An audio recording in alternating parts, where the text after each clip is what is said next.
Hi everyone. In today's lab session, we're going to be creating a basic Android app. We're going to be using Android Studio, so go ahead and launch Android Studio. So for anyone who hasn't used it before, it's Google's own IDE for Android development. We used to use Eclipse. You can feel free to use Eclipse for the assignment, but we're going to have the lab sessions using Android Studio. So go ahead and click on Start a New Android Studio Project. Okay, let's call it Basic Android App. We can leave all the settings as default. Yeah, just leave everything as is. We need a blank activity. And we should be taken into the IDE.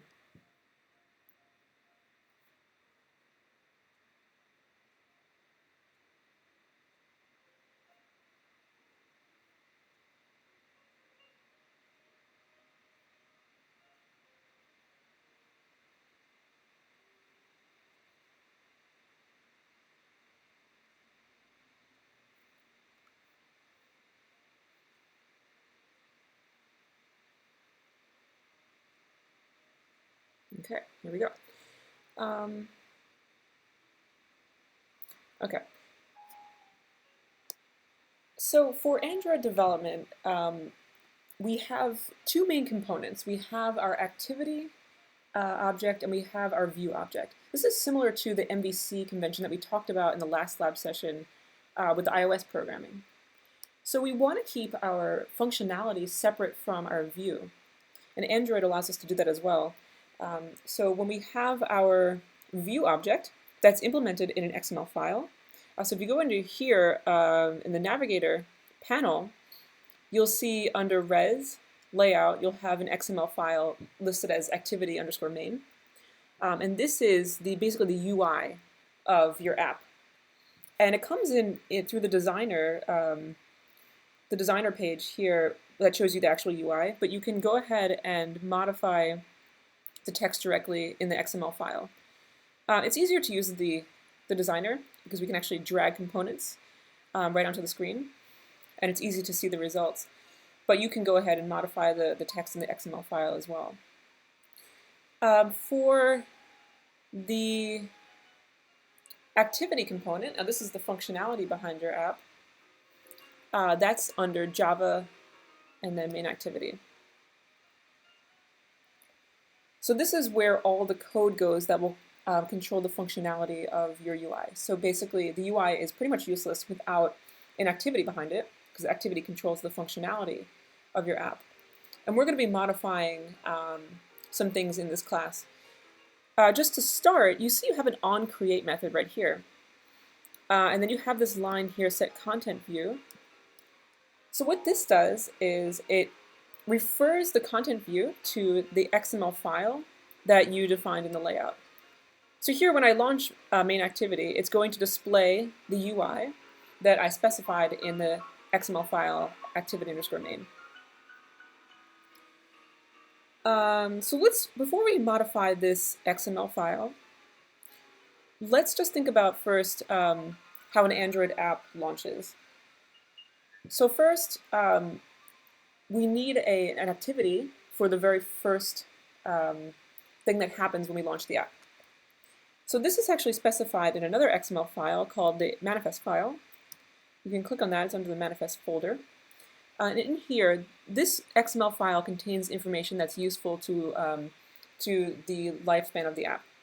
So here we have an application defined, and within that application we have an activity. Now each Android app needs at least one activity in it, so that we have at least one UI to see when we launch the app. And the first activity that launches, by default when you create a new Android project, it's going to be main activity. However, you can change it to whatever you want by modifying this text over here. So this tells us here that the main activity is used when the app is launched. So here you see main and you see launcher. So you need these two lines of code to specify which activity is shown first when the app launches. So if you go ahead and change the names here, you can basically create any activity and have that activity launch first. But by default, it's just main activity. So for now, we're going to leave that as is. You don't really need to modify the manifest XML file unless you're doing something specific, but I don't think we're going to need to touch that for the rest of this simple lab. Okay, let's go back to the layout. Okay, so when I just created a default app, I see a text field here.